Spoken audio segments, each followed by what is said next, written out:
Seja bem-vindo aos Açores em Destaque desta semana. Um programa que lhe traz, como sempre, cultura, tradição e muita história. Nós começamos o nosso programa indo até à cidade da Lagoa, mais concretamente ao núcleo museológico do Presépio. Um presépio que os presépios são tradição e são cultura portuguesa, são também cultura açoriana, com uma particularidade, a arte bonecreira, que nós podemos ver nestes presépios, tendo em conta também que foi uma altura em que se abriu várias fábricas de cerâmica e muitas pessoas, ao fazer estes bonecos para os presépios, tiravam dali o seu sustento. Mas muitas histórias estão por trás desta arte bonecreira, deste núcleo museológico. Vamos até à Lagoa, vamos até ao convento de Santo António. Já desde criança que eu me dedico a isso, mas assim mais afincadamente, mais profissional, há uma média de 20 anos. Ou seja, sempre tive gosto, na minha casa fazia-se os presépios, e sempre tive gosto por essas figuras e conheci alguns bonecreiros.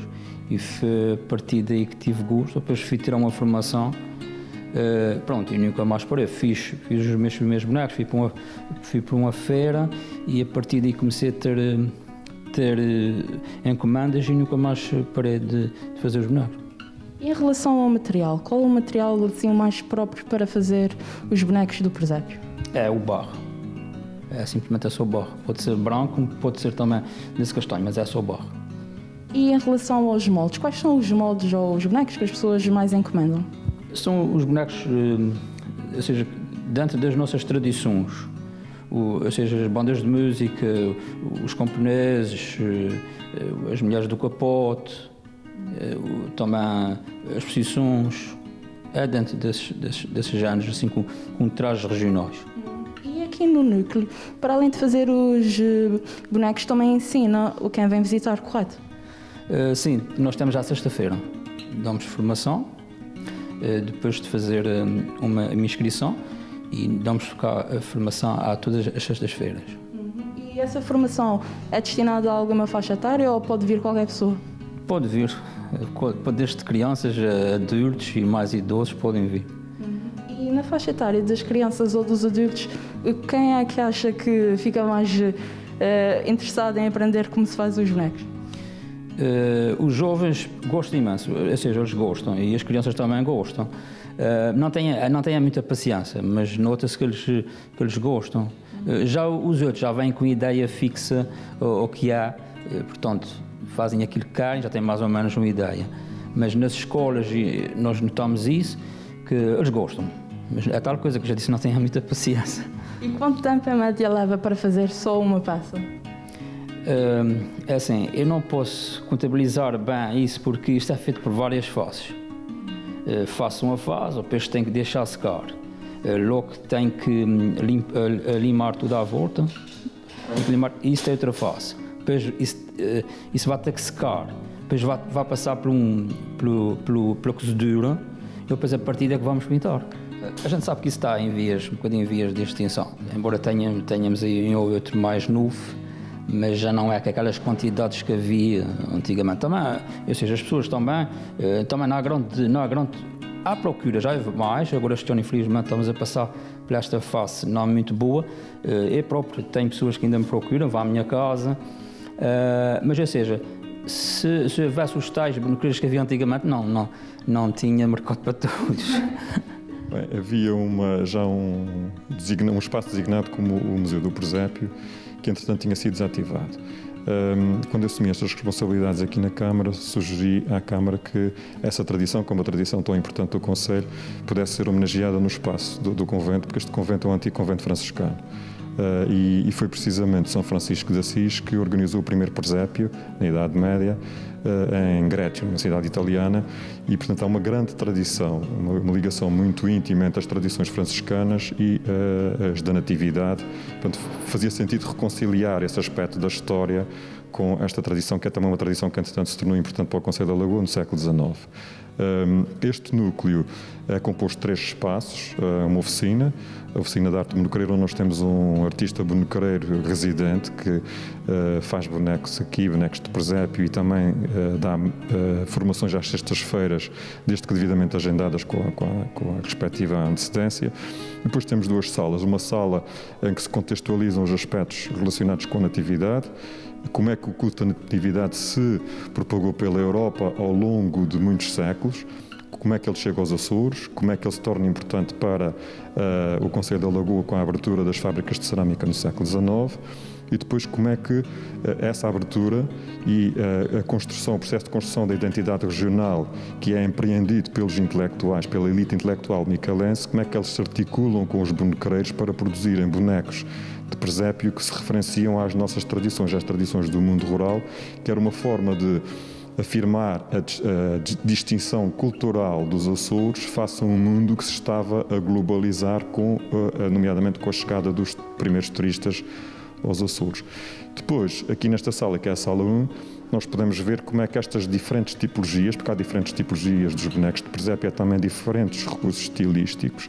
O método de produção dos bonecos é sempre idêntico, mas depois eles imprimem, cada artista bonecareiro imprime particularidades estilísticas aos seus bonecos, e isso é explicado aqui em diferentes vitrines, onde nós podemos ver as diferentes tipologias de bonecos de presépio. Na segunda sala é uma sala onde nós podemos ver as lapinhas. As lapinhas são, no fundo, também representações da natividade, com figuras mais pequeninas e que normalmente eram feitas por religiosas dentro dos conventos. A partir de 1832, com a extinção das horas religiosas nos Açores, em Portugal continental, é em 34. O que é que acontece é que essa tradição, que era muito carinhada pelas religiosas, passa para fora, passa para a sociedade civil e ainda hoje se continua a manter viva. E aí há outro tipo de presépios que são dentro de caixas, são as chamadas maquinetas, que é uma tipologia que aparece no século XVII, ou de redomas, que é uma tipologia que aparece no século XVIII, e onde nós temos algumas dessas peças em exposição, e temos também um grande presépio de estrado, onde as tradições todas da Lagoa são reconstituídas dentro de uma maquete, vamos chamar-lhe assim, embora não seja uma maquete, na verdade, a acessão da palavra, porque não é uma maquete realista do convento, mas é uma maquete, uma base que evoca esta estrutura deste convento de Santo António onde nós estamos agora. E portanto, isso já está tudo na segunda sala. E porquê há algum motivo especial da arte de fazer bonecos ter ficado algo tão tradicional do Concelho da Lagoa? Tem precisamente a ver com a abertura das fábricas. No século XIX abrem-se aqui as fábricas e estes artistas bonecareiros são todos trabalhadores das fábricas que montavam oficinas domésticas, portanto, nas suas casas, e tinham esta segunda forma de rendimento. Portanto, era um acréscimo ao seu rendimento normal das fábricas. Como só se abriram fábricas na Lagoa, portanto, a tradição franciscana, se nós recuarmos um pouco atrás, é uma tradição que é típica de todas as ilhas dos Açores. Só no Corvo é que os franciscanos não tiveram casas conventuais, portanto, todas as 8 ilhas têm. Em São Miguel havia até várias. Só que essa tradição franciscana de acarinhar o culto à natividade foi reforçada, no caso concreto da Lagoa, com a abertura das fábricas no século XIX. Portanto, só se abriram essas fábricas aqui. E por isso é que se tornou uma tradição tão importante para o Concelho da Lagoa. E os visitantes que cá vêm, quais são as peças que acha que chamam mais a atenção deles? Eu acho que gostam de todas, mas há uma em que os visitantes se riem sempre, que é a figura do cagão, que é um homem a exercer uma atividade fisiológica que é normalíssima, e os presépios são muito interessantes porque têm estas duas dimensões. Tem uma dimensão que é sobrenatural, que é para os crentes perceberem como é que uma Virgem Maria, que é virgem, tem um filho sem participação masculina, portanto, São José não é um pai biológico, portanto, é preciso acreditar. E, portanto, isso leva-nos para um plano sobrenatural, está relacionado com a nossa crença. E depois o presépio tem várias situações que nos levam para planos que são completamente opostos, que são físicos, que são do cotidiano, do dia-a-dia da vida do homem normal. E essas duas dimensões estão muito bem interpenetradas nestes presépios. São presépios que contam essas duas dimensões da história e as pessoas acham muita piada a isso. É uma tradição do presépio, neste caso do presépio da Lagoa, embora outros presépios também utilizem.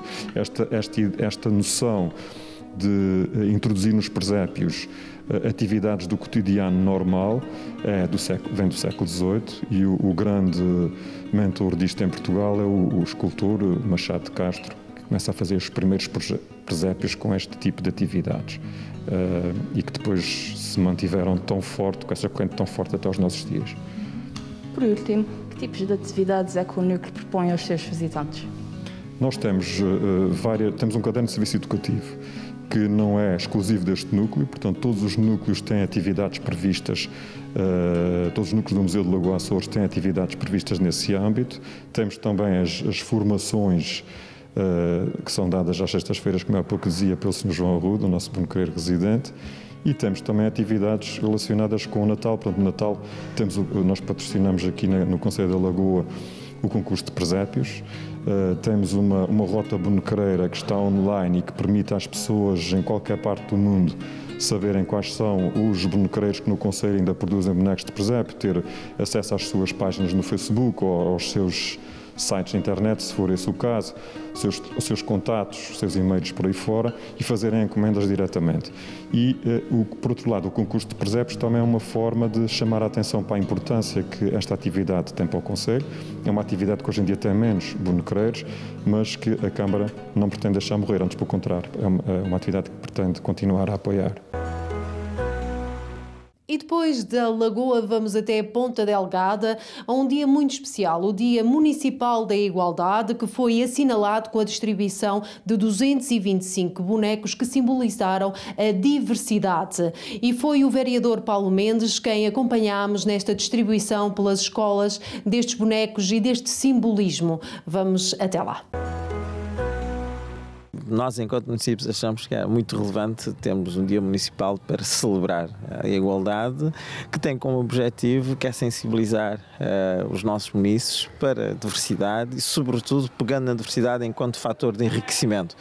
E achamos que até no momento que nós estamos a viver é particularmente relevante concretizar essas iniciativas, e este ano entendemos concretizar, celebrando o Dia Municipal para a Igualdade, utilizando aqui uma dimensão que é absolutamente essencial quando estamos a falar na consciencialização e na sensibilização, que é a educação, que são as escolas, distribuindo até num ato simbólico 235 bonecas que representam as várias etnias, as várias cores, que é uma forma de sensibilizar os mais jovens para a diversidade que existe na nossa sociedade e, ao mesmo tempo, também fazendo com que essas mesmas crianças possam ser, digamos, um veículo na transmissão desse valor essencial também aqui para o nosso município, para qualquer sociedade, que é a valorização da diversidade e fazendo a diversidade um fator de enriquecimento e não o seu contrário. É um desafio que achamos que diz respeito a todos nós, enquanto membros de uma determinada sociedade.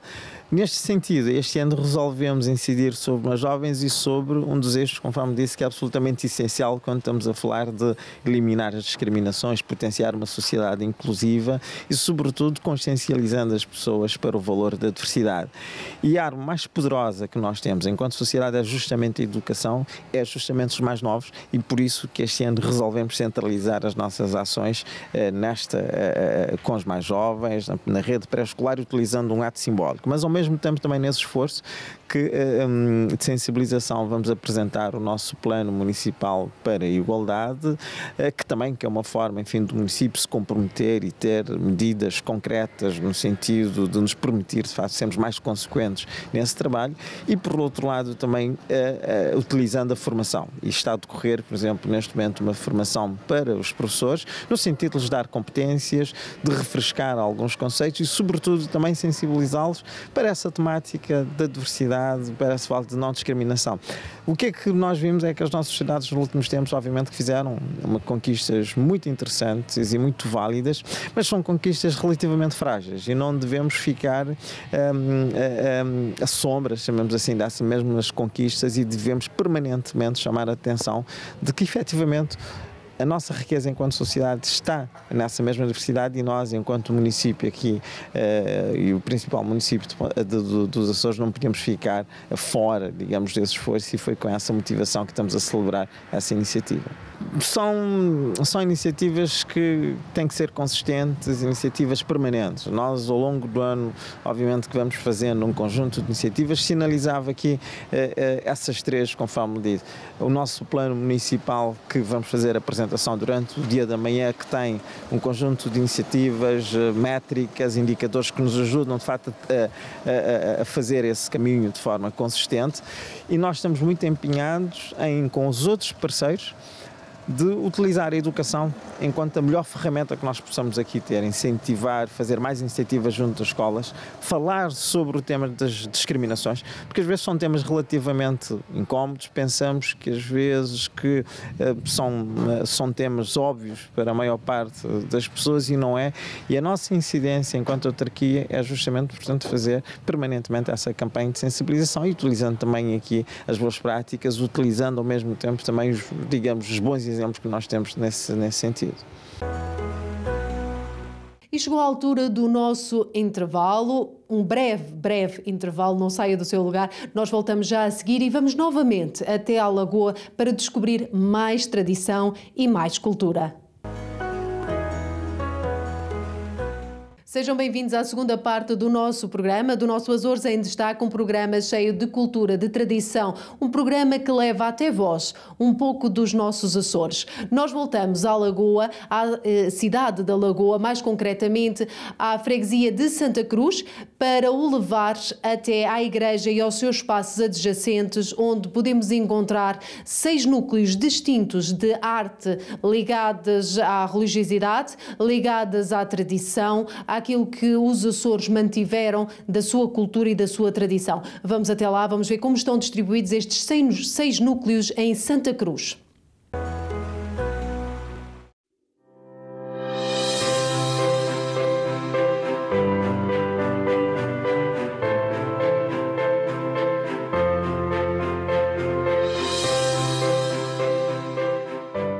Este núcleo da coleção visitável da Matriz de Lagoa surgiu no âmbito de um inventário que foi realizado aqui nesta igreja, onde permitiu inventariar todo o espólio existente nesta igreja, tanto aquilo que está exposto como aquilo que está em reservas. E a partir daí nós decidimos que seria interessante mostrar aos visitantes aquilo que nós tínhamos guardado e explicar cada objeto, uma vez que cada objeto fala por si e tem uma mensagem intrínseca escondida por detrás. Estamos aqui no núcleo da Imaginária. A partir de um conjunto de imagens, nós contamos a história da Igreja Católica desde os seus primórdios até à atualidade. Portanto, a partir destas imagens, a maior parte são feitas em madeira. Temos alguns visitantes que acham que é tudo em barro, mas não, são feitas a maior parte em madeira. Então, estas imagens estavam em reservas, não estavam ao culto, não estavam expostas, e por isso nós decidimos contar a partir dos acontecimentos mais relevantes da Igreja Católica, a partir destas imagens. No campo do inventário, nós denominamos este tipo de objetos de imagens, no campo do inventário religioso e não de esculturas, daí imagem a devir de imaginária. É nesse sentido que então denominamos esta sala de núcleo da imaginária. Nós temos a peça mais antiga, que data de finais do século XVI, que é de Nossa Senhora da Conceição. Como podemos ver, é bastante diferenciada das restantes que estão aqui, por isso conseguimos perceber que remonta a um espaço temporal mais antigo do que as restantes. Esta peça também é bastante peculiar, porquê? Porque isto é uma imagem do Sagrado Coração de Jesus. Nós estamos habituados a ver a imagem do Sagrado Coração de Jesus em figura humana, mas inicialmente as imagens eram feitas assim, em espécie de relicário, apenas com a representação do coração. Só a partir do século XIX é que surgiram as figuras humanas do Sagrado Coração de Jesus. Nós aqui na coleção visitável temos esta peça, mas na igreja temos já a imagem do Sagrado Coração de Jesus em figura humana.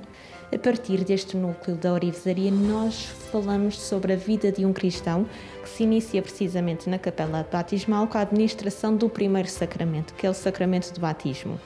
E então, nesta sala, nós falamos sobre os sacramentos da Igreja, nomeadamente também o sacramento da Eucaristia. Daí nós termos exposto várias alfaias litúrgicas que auxiliam, que fazem parte do ritual litúrgico e também processional através da peça da Custódia e do Santo Lenho.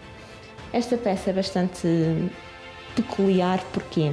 Porque é uma cruz diferente das restantes cruzes que nós estamos habituados. Porquê? Porque ao centro não tem a imagem de Cristo crucificado, mas sim um coração, e dentro desse coração tem uma cruz. Essa cruz é uma relíquia, a relíquia da cruz onde Cristo foi crucificado. Reza a lenda que Santa Helena descobriu essa cruz no século IV e que partiu uma parte da cruz e, digamos, que partiu-a em vários pedaços e distribuiu entre o Oriente e o Ocidente. Então a Igreja Católica pegou nessas relíquias e transformou nesta peça que se chama Santo Lenho.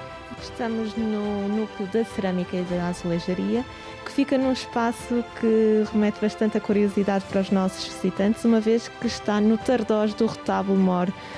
E nós aqui neste núcleo, nós fazemos alusão à azulejaria e à cerâmica. Este espaço em concreto normalmente serve para apoiar as celebrações litúrgicas, uma espécie de prolongamento da sacristia, daí termos alguns objetos que são utilizados durante a missa.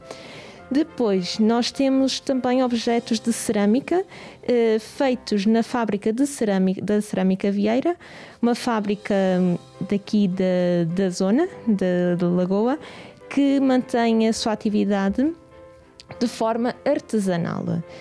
Por isso nós temos aqui um conjunto litúrgico de barro, que não é muito comum, uma vez que estas peças são feitas normalmente em materiais mais nobres, como a prata ou o ouro. E depois nós temos aqui à volta do rodapé azulejos colocados de forma aleatória. E nós aqui fazemos a ponta de ligação com as ermidas que fazem parte aqui da paróquia de Santa Cruz, que são a ermida de Nossa Senhora do Cabo e a ermida de Nossa Senhora dos Remédios. E ambas as ermidas têm painéis de azulejos. Na ermida de Nossa Senhora dos Remédios nós temos um frontal de altar em azulejos, e a ermida de Nossa Senhora do Cabo, tanto no interior como no exterior, são revestidos a azulejos. E uma vez que os azulejos do lado são muito idênticos aos que estão aqui colocados, nós suspeitamos que sejam os restos que sobraram dessa ermida e que alguém colocou-os aqui. Estamos no núcleo processional. Este núcleo faz alusão ao património imaterial, porque o património material e imaterial estão relacionados um com o outro. Então nós decidimos aqui apontar para as tradições e as vivências de uma paróquia, nomeadamente as procissões, que é algo tão significativo na vivência cristã também. Portanto, nós de um lado nós temos tudo aquilo, todos os objetos que são comuns saírem em qualquer procissão de qualquer zona, e depois nós temos aqui as principais procissões da paróquia de Santa Cruz. Estamos no núcleo da paramentaria. A paramentaria está ligada aos paramentos litúrgicos, às vestes litúrgicas usadas pelo clero e não só. Existem vários paramentos litúrgicos e nós aqui neste núcleo expomos precisamente aquilo que o Senhor Padre normalmente veste para uma Eucaristia. São várias as peças e depois nós descodificamos o porquê que ele veste hoje verde, amanhã azul, por exemplo, depois branco, porque está tudo ligado ao calendário litúrgico. Os senhores padres têm que seguir o calendário litúrgico, que vem no ano litúrgico, e cada cor tem o seu significado e tem que ser usado num determinado tempo litúrgico. Estamos no núcleo da arte penecreira. A arte penecreira é uma arte popular típica aqui do concelho da Lagoa, que vem desde o século XIX. E esta, sim, é a coleção exclusiva e feita propositadamente aqui para a coleção visitável da Matriz de Lagoa. Porquê? Porque nós aqui contamos as 33 cenas principais bíblicas da vida de Cristo. Então nós encomendamos ao bonecreiro António Amaral e ele teve o cuidado de representar com todos os pormenores todas as cenas aqui presentes. Eles acham muita curiosidade a todas as cenas aqui representadas. Olham para os pormenores, veem que algumas cenas desconheciam e aqui percebem a evolução da vida de Cristo. Aqui têm uma melhor percepção e mesmo as crianças aqui compreendem muito melhor toda esta história que estamos aqui a contar. Por exemplo, acham muito engraçado numa das cenas que nós temos ali da crucificação, quando retiram o corpo de Jesus da cruz, é como se os pregos que estão ao lado tivessem acabado de ser arrancados porque estão pintados a vermelho a simbolizar o sangue, por isso as pessoas acham muito engraçado todos os pormenores que aqui. É assim, a maior parte das imagens e de todo o espólio existente aqui na coleção visitável da Matriz de Lagoa é oriundo daqui da igreja e do convento dos franciscanos.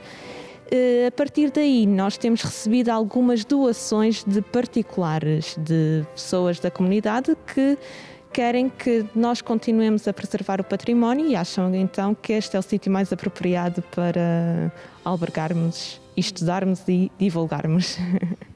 Este núcleo acaba por ser único não só aqui no Concelho da Lagoa, como a nível dos Açores, porque este é um projeto que expõe património religioso e não é só o expor por expor, é um expor e explicar, coisa que até então ainda não se tinha verificado até agora aqui nos Açores. Sei que futuramente haverá outros espaços museológicos que vão abrir e que também vão explicar um bocadinho como nós, mas este tem sido um projeto bastante relevante, visto que além de preservarmos, divulgamos e explicamos o património religioso, ou seja, descodificamos a mensagem intrínseca em cada objeto. Quando tiverem a oportunidade, temos todo o gosto em receber-vos. Ainda para mais neste tempo de Covid, acaba por ser seguro também visitar os espaços museológicos, porque nós temos todos os cuidados, seguimos todas as recomendações da Direção Regional de Saúde, por isso teremos todo o gosto que assim que tiverem a oportunidade de vir à Ilha de São Miguel, que venham então à Igreja Matriz de Lagoa, onde está sediada a coleção visitável, para poderem contemplar este acervo religioso que aqui expomos. Da nossa parte é tudo.